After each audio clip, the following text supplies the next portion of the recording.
Hi guys, Mary here with my review of the Amazing Digital Circus movie / episode 9. And let me just say, this one's gonna be quite interesting to unpack. So without further ado, let's criticize it to death. I know, summaries are boring, but I gotta give a summary, so I'll just make it short and snappy. The Amazing Digital Circus episode 9, also titled Remember, is a direct continuation from where episode 8 dropped off. They deleted Kane. Kinger then informs the group that he found evidence on the computer that they are brain scans / brain copies and not actual people. They try rebuilding the circus with aid from conjuring powers they now have. Jax ends up sadly abstracting, and Pomni tries her best to bring him back. We get flashbacks to Jax's past and really get to understand how he feels and his way of thinking, as well as his relationship with Rivet. But despite Pomni's attempt, Jax snaps. While all of this is happening, we find out that Kane is actually still alive, and he reflects on himself and decides to get rid of the blue AI he took over and returns back to the circus, where he apologizes for his actions. He then gives them their real names and allows them to see the social media accounts of their real human bodies, which gives them comfort. Kane and the group then rebuild the circus and live together forever, day after day after day after day after day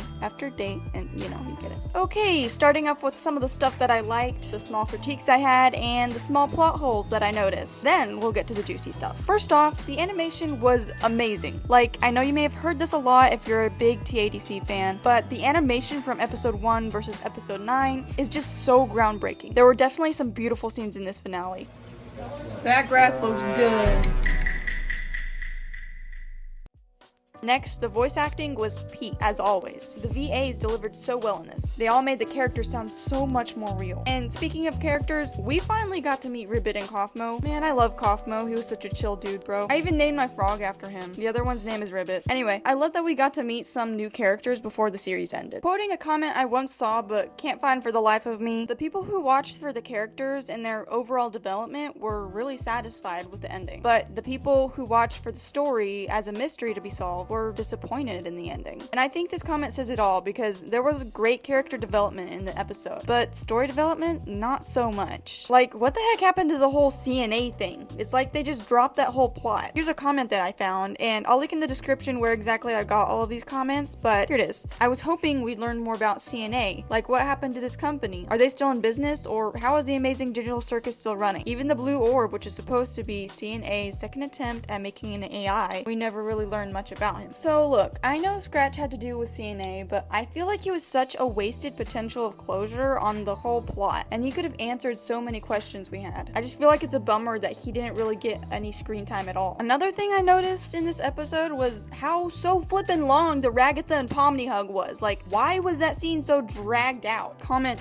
24 years of the camera spinning around Pomni and Ragatha hugging, then another 24 decades of Pomni and Ragatha walking away from and looking at each other. And someone replied underneath, I thought maybe Jax was about to attack them with how much screen time was given. Someone else, I was waiting for one of them to fall through the floor into the void while they were walking away. It was such a strange scene. I agree. Like, this part was so confusing. Another thing that really confused me was the way that the characters dealt with Jax's abstraction. I was very much given mixed signals as to what the heck they were doing. Comment, they set up all that entire Jax scene like Pomni was gonna go save him, but Zubul, that dummy, pulled Pomni out or whatever, and Kinger said something along the lines of, you really thought we would let you go in there yourself. This combined with the lack of Jax in the ending really disappointed me. They set it up like they were all going to grab in and save Jax, but no, he just disappears. Especially with how they made us assume they were all going to help Pomni save him, and with how when Kane asked if they needed help with Jax, they were like, not yet. Like, what do you mean, not yet? And yeah, I was also extremely confused. Like, yeah, I don't know. I just kind of had to roll with what they were giving us. Something I was actually expecting because of the marketing was a villain Jax. Also, from the teasers to the movie posters, it was almost making it seem as if Jax was gonna be the villain. I was thinking that he would abstract and he would infect the circus, becoming the new ringmaster. Sadly, this wasn't even close. Yeah, I was kind of also expecting that, which I think could have been cool, but the concept for the actual episode was still good. But yeah,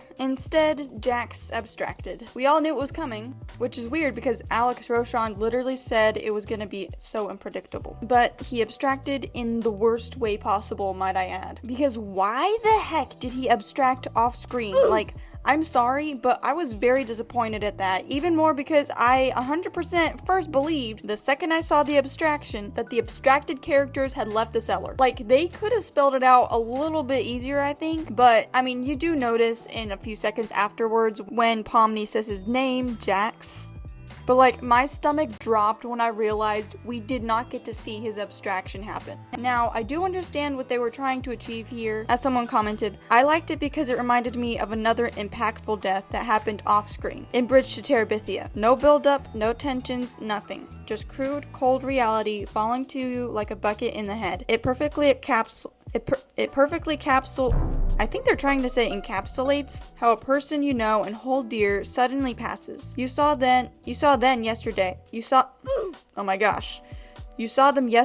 and now they are gone. So I do believe they succeeded in the impact because it was very impactful. But as a person who can form my own opinion, I didn't like it. I would have enjoyed an on-screen abstraction so much more. I think it would have been so cool to see the abstraction slowly consuming him as he epically struggles to fight it. But agree to disagree because it's fine. I still respect their decision on it. I just didn't like it. So if you didn't get it by now, this was basically Jax's episode. I mean, yeah, it had other characters' development in it, but comparing Jax's screen time with all of the other characters, he can well be considered the main character already, and I don't think it's necessarily a bad thing, but the way that it impacts the entire show is just absurd. Like, they gave him all of the screen time to just kill him off in the end, giving him a meaningless existence, to be honest, because he had no moral lessons added. It seemed like he was just there for us to sympathize for him. It would have had so much more meaning if we got to see him face his fears or redeem himself, apologize to the others, and heal his relationships with them. This is a comment I think really sums it up. Dude, yeah, it would have been so much better if Jax didn't abstract and everyone forgave and loved him. Another comment, 30 minutes of Jax only for him to still be an abstract llama sleeping in a tent. 20 minutes of Kane being the redeemed and enlightened villain, going like, "Aw, I'm sorry, I locked you in a hellish circus, but I'm good now." And everyone's like, "We won't forgive you, but we're gonna act like we do forgive you." And speaking of Kane and his return, look, I love Kane. He's like the only AI I would ever vouch for. I think he was really misunderstood by the other characters, but I really didn't enjoy the way his return was set up. Like, what do you mean he was in the void all along after they deleted him? Some people theorize that the void could be like the recycling bin sort of thing, but we literally saw in episode 1 that he could just snap back to the circus anytime he wanted. I did like his scene in the void though. It was very cinematic. But then we get to the scene of him with the humans' brain files with their names over them, which we have no idea why he hid their names from them in the first place. And then we get that one part where he snaps in Scratch, and I'm sorry, was anyone else so confused here? Like, I had no idea at first that it was a flashback. I only noticed it the second time I went to it in theaters. But after his void scene, he just waltzes into the circus like, "OMG, I like totally tortured you and traumatized y'all and almost like killed y'all,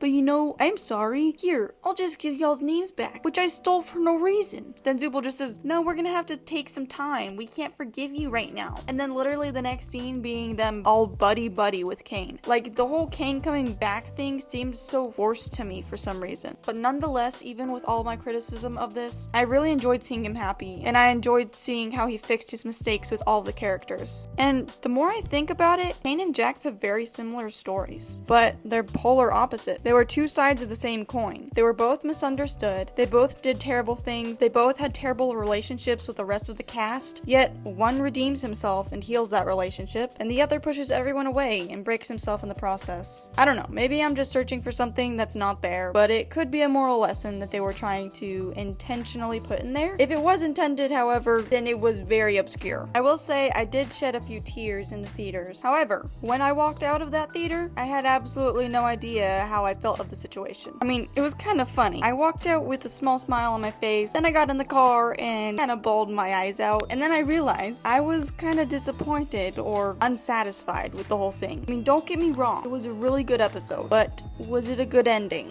I don't know. I mean, despite all of my critical language, this movie was much more than a story. It was a great milestone for the future of indie animation studios. Like, they actually got it in various theaters all over the world and were able to gross about $36.2 million. I mean, that's fantastic. So even though I'm not particularly satisfied with the episode, I understand it was a huge accomplishment for indie studios. Now, with everything said, time to review. This was a bittersweet ending. As I stated before, I'm not entirely satisfied with this episode as an ending. It was a decent regular episode though. I would have liked more answers to the plot as well as even more time because it all felt so rushed. However, However, I respect it as an ending. It was unique and sometimes a bit risky. So I respect Gooseworks for the story she tried to tell. And I'm just glad I got to be a part of this viral internet phenomenon and its official end. So with all that being said, I give TADC episode 9, the finale, a 7 out of 10. And please comment below on your own thoughts of the finale. Do you agree with what I said? What would you rate this movie? Don't forget to subscribe. See you later.